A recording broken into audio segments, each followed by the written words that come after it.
इस वीडियो में हम पता लगाएंगे कि एक करंट कैरिंग सर्कुलर लूप के सेंटर में जो मैग्नेटिक फील्ड बनता है वो कितना होता है, उसका मैग्नीट्यूड कितना होता है। तो ये करंट कैरिंग सर्कुलर लूप है जिससे कि करंट का फ्लो हो रहा है I और ये क्लॉकवाइज डायरेक्शन में फ्लो कर रहा है करंट, और इसका जो सेंटर है ये है O। इस सेंटर में जो मैग्नेटिक फील्ड बनेगा उसका मैग्नीट्यूड हम पता करेंगे। तो सबसे पहले देखिए इस मैग्नेटिक फील्ड का डायरेक्शन क्या होगा।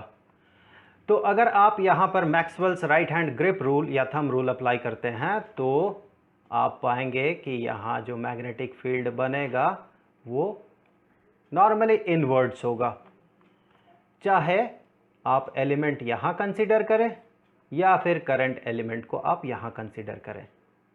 हर एक करंट एलिमेंट के कारण जो मैग्नेटिक फील्ड बनेगा वो मैग्नेटिक फील्ड होगा नॉर्मली इनवर्ड्स। इस सर्कुलर लूप का जो रेडियस है, इस रेडियस को हम मान लेते हैं ये रेडियस है r, और एक छोटा सा एलिमेंट्री लेंथ हमने कंसीडर किया dl जिससे कि करंट का फ्लो हो रहा है I। तो इस करंट एलिमेंट के कारण O पॉइंट में जो मैग्नेटिक फील्ड बनेगा उसका मैग्नीट्यूड पता करने के लिए हमें यह भी पता लगाना होगा कि ये जो dl, ये जो एलिमेंट है, इसका O पॉइंट से डिस्टेंस कितना है। तो वो डिस्टेंस होगा, ऑब्वियस सी बात है, वो डिस्टेंस होगा r, क्योंकि r है इस सर्कुलर लूप का रेडियस। तो यहां पर देखें, चाहे आपका एलिमेंट्री लेंथ यहां हो या फिर एलिमेंट्री लेंथ आपका यहां हो या फिर यहां हो, कहीं भी हो वो एलिमेंट्री लेंथ या करंट एलिमेंट, उसका जो डिस्टेंस होगा O से वो होगा r। अब देखें ये जो करंट एलिमेंट है, जो एलिमेंट्री लेंथ है जिससे कि करंट का फ्लो हो रहा I, उस करंट के कारण यहाँ पर जो मैग्नेटिक फील्ड बनेगा हमें पता है उसका जो मैग्नीट्यूड होगा, ये छोटा सा मैग्नेटिक फील्ड का मैग्नीट्यूड वो होगा μ0/4 pi into I into dl into sine of theta divided by r squared. यहाँ r क्या है, यहाँ r dl और O के बीच का डिस्टेंस है। यहाँ देखिए थीटा क्या होगा, यहाँ पर थीटा होगा IDL और DL और O को मिलाने वाला जो लाइन सेगमेंट है उन दोनों के बीच का एंगल, ये एंगल होगा 90 डिग्री, और ये हमेशा 90 डिग्री होगा, चाहे आपका करंट एलिमेंट यहाँ पर क्यों ना हो। ये जो एंगल बनाएगा उस लाइन सेगमेंट के साथ, जो लाइन सेगमेंट इसे उस सेंटर के साथ जोड़ रहा है, वो एंगल होगा 90 डिग्री। तो यहाँ पर थीटा हमेशा 90 डिग्री। सो इससे आगे हम कहेंगे कि ये जो मैग्नेटिक फील्ड बनेगा इसका जो मैग्नीट्यूड होगा ये होगा μ0/4 pi into I into dl divided by r squared. अब देखें ऐसे जितने छोटे छोटे एलिमेंट्स हैं, करंट एलिमेंट्स हैं, सब के कारण बना हुआ टोटल मैग्नेटिक फील्ड, इसका जो मैग्नीट्यूड होगा ये मैग्नीट्यूड होगा जितने भी छोटे छोटे मैग्नेटिक फील्ड्स बन रहे हैं उनका समेशन।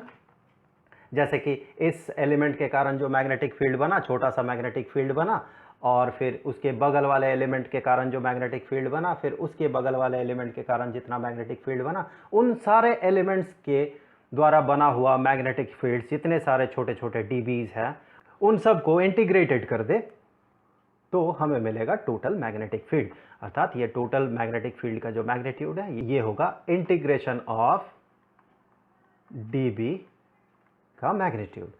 चूंकि ये क्लोज्ड लूप में इंटीग्रेटेड हो रहा है तो हम यहां पर एक क्लोज्ड लूप ड्रॉ करेंगे।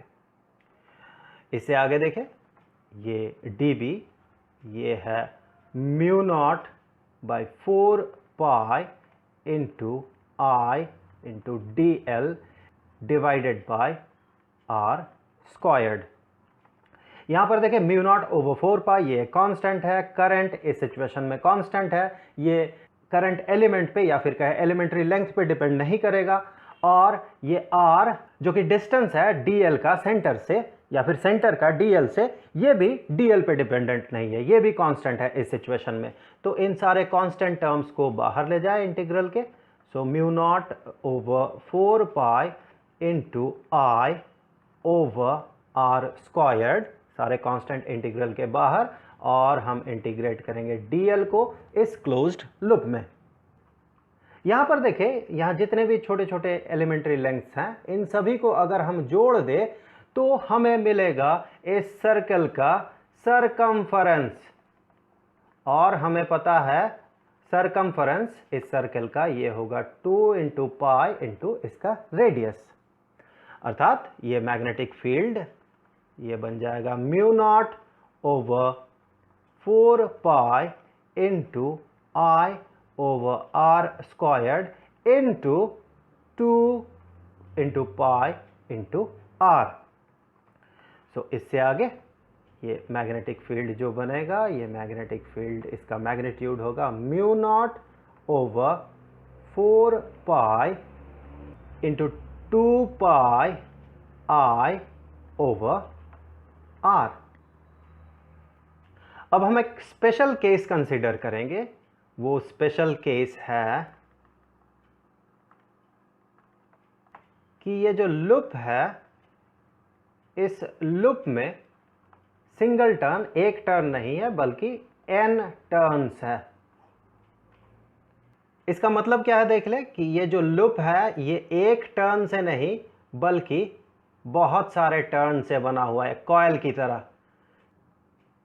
सो अब इस कॉइल के कारण इसके सेंटर में जो मैग्नेटिक फील्ड बनेगा उसे इवैल्यूएट हम कैसे करेंगे कि हम ये मान लेंगे कि यहां से लेके यहां तक ये बना एक लूप, फिर आगे यहां से यहां तक बना दूसरा लूप, और उसी तरह से यहां तक बना तीसरा लूप। तो हम कह सकते हैं अगर इस लूप में n टर्न्स है तो इस n टर्न के कारण ये कॉइल n सर्कुलर लूप का काम करेगा। तो फिर जो मैग्नेटिक फील्ड बन जाएगा, टोटल मैग्नेटिक फील्ड, उसका मैग्नीट्यूड बन जाएगा एक लूप के कारण बना हुआ मैग्नेटिक फील्ड गुना n, क्योंकि देखें यहां पर n लूप्स है। सो ये बन जाएगा mu not over 4 pi into 2 pi n I over are.